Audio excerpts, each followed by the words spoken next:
تو ہمیں اپنی ایمان کی فکر کرنی چاہیے۔ قرآن حکیم کہہ رہا ہے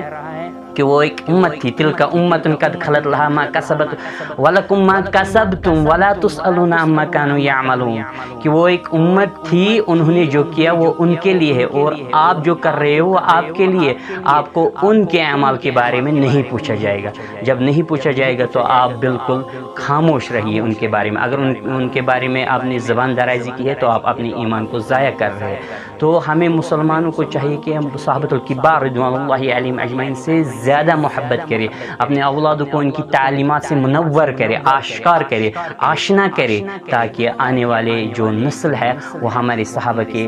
بارے میں بہت ہی زیادہ اچھا گمان رکھے، اور اللہ رب العزت ان کو دنیا میں بھی کامیابی عطا فرمائے اور آخرت میں بھی کامیابی عطا فرمائے۔ تو اللہ رب العزت بار بار ان کی تعریفیں کر رہا ہے۔ اب اگر کوئی ان کی ذات میں کمزوری، نقص، عیب نکال رہا ہے تو ان پہ کوئی آنچ نہیں آنے والی، اور وہ کوئی فرق کرنے والی چیز نہیں ہے، کیونکہ اللہ رب العزت نے ان کو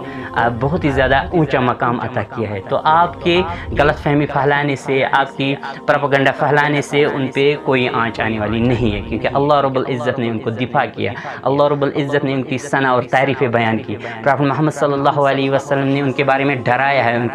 ان کی ثنا اور تعریفیں بیان کی ہے۔ تو اگر آج کوئی ان پہ بھونک رہا ہے تو سمجھو یہ ایسے جیسے کہ آسمان پہ تھوک رہا ہے، وہ تھوک اس کے منہ پہ پڑ جاتی ہے۔ تو اس لیے ہمیں چاہیے کہ اپنی صحابہ کے بارے میں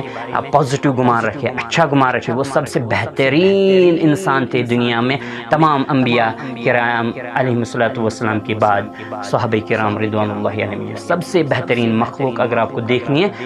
وہ سارے کے سارے صحابہ کرام رضوان اللہ علیہم اجمعین ہیں، تمام انبیاء کے بعد۔